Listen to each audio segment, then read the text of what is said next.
नाही, पण कधी कधी काय असतं की दुसऱ्यांना वाचवण्यासाठी आपल्याला खोटं बोलावं लागतं, पण त्या बोलण्यामधून सुद्धा आपल्याला क्रांती घडवावी लागते, नाही का? एखाद्याला वाचवण्यासाठी कधीतरी आपण खोटं बोलतो, पण जास्तीत जास्त पंचशिलेचं पालन करू तर आपल्या जीवनाचं सोनं होईल, याच्यात सुद्धा भगवंतांनी आपल्याला मानवता सांगितलेले आहे.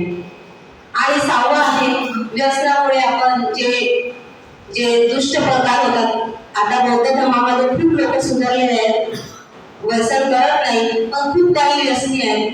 तर व्यसन म्हणजे दारूचंच व्यसन नाही, तर भरपूर प्रकारचे व्यसन आहे. आता आपल्याला मोबाईलचं व्यसन लागलं आहे सध्याच्या काळामध्ये, तर ती पण एक व्यसन आहे. मुलांना व्यसन लागले आहे. काही तर माझे जे उपासक आहेत त्यांना काही दुसरं व्यसन नाही, पण कोणतं ना कोणतं व्यसन असेल, कोणाला काही वाचण्याचं व्यसन असेल, ते चांगलं व्यसन आहे, पण ते व्यसनही आपल्यासाठी खूप अतिशय जास्त वेळ आपण त्याच्यामध्ये घालवला तर ते एक प्रकारचं व्यसनच आहे. दारू पण पिला तर माणूस काय होतो, आधी घोटभर घेतो तर पोपट होतो, नंतर काय होतो तो वाघ होतो, माझ्याशिवाय माझ्यासारखा हुशार कोणीच नाही, आणि तिसरा काय होतो मग तो गाढव होतो, नाही का? अशा या पद्धतीचे आपण मला असं चांगलं वाटत आहे की या वेळामध्ये आणि या आसपासच्या परिसरामध्ये असं काही घडत नसेल, त्यावर सुद्धा भगवंतांनी आपल्याला त्याच्यामधून मानवतावाद सांगितलेला आहे.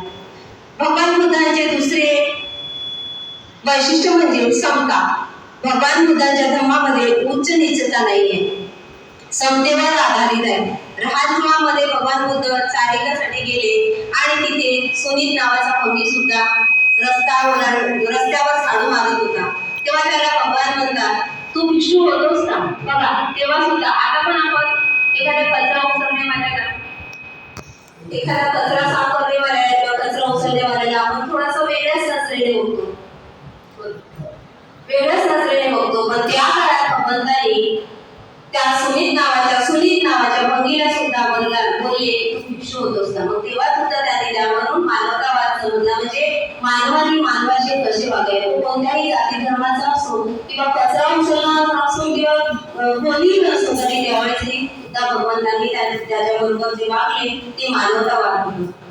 म्हणून भगवान बुद्धांनी आपल्या धर्मामध्ये उपाली नावे सुनीत, भंगी, सोपा, सांबार, सुंदरवार, आम्रपाली, गणिका, अंगुलीमाल, विसा, गौतमी, स्त्री पुरुष असा भेद त्यांनी केला नव्हता, जातीवाद नव्हता केला आणि सर्वांनी संघात त्यांनी सामील करून घेतले. याच्यामध्ये सुद्धा त्यांनी मानवतावाद सांगितलेला आहे.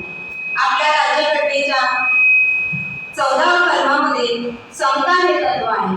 बघा तुम्ही घटना वाचली असेल तर त्याच्या 14व्या कलमामध्ये समता हे तत्व आहे. डॉक्टर बाबासाहेब आंबेडकर यांनी घटना लिहिताना भगवान बुद्धांचे 4 तत्व सांगितलेले आहेत: समता, स्वातंत्र्य, बंधुत्व आणि न्याय. भगवान बुद्धांच्या सुद्धा धर्मातून ही घटना लिहिली आहे असे बाबासाहेब म्हणतात. बाबासाहेबांनी लिहिलेली घटना ही माणसाला अर्पण केलेली आहे.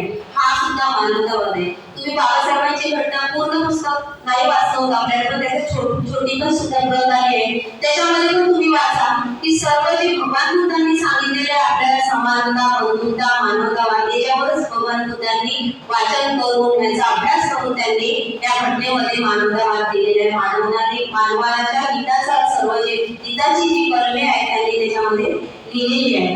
भगवान बुद्धांनी नेहमी मानवाच्या हिताचा आणि सुखाचा सुद्धा विचार केलेला आहे. म्हणतात ना, सज्जन को सज्जन मिले तो हो गई दो दो बार. सज्जन को सज्जन मिले आणि इथे सर्व सज्जन आहे, खरंच सर्व सज्जन आहे.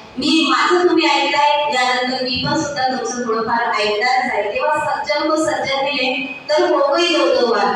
तर आपण जे मिळून आपण चांगले विचार करू आणि मग काय, गधे को गधा मिले तो हो गई दो दो बार. म्हणजे जे भांडणं होतात ते गधेच असतात ना, एकमेकांशी जे भांडणं करतात ते गधेच असतात. आणि सज्जन को सज्जन मिले तर हो गई दो दो बार, म्हणजे चांगल्या गोष्टी आपण नेहमीच करत होतो. यासाठी आपला केंद्रबिंदू म्हणजे बुद्ध विहारच आहे आणि याच्यामध्ये पण आपल्याला सुद्धा मानवतावाद सांगितलेला आहे. भगवान बुद्धांनी नेहमी माणसाचे विचार करत होते, माणसामध्ये मानवता कशी रुजेल हे सांगितले. आई वडिलांची सेवा करणे ही सुद्धा मानवता आहे. आताच्या काळात वृद्धाश्रम भरपूर आहेत, पण काही हरकत नाही, काहींना प्रॉब्लेम असेल म्हणून वृद्धाश्रमामध्ये टाकतात, पण काही जबरदस्ती आपल्या आई वडिलांना वृद्धाश्रमामध्ये टाकतात, पण हे पण बरोबर नाही. आपल्या आई वडिलांना म्हातारपणी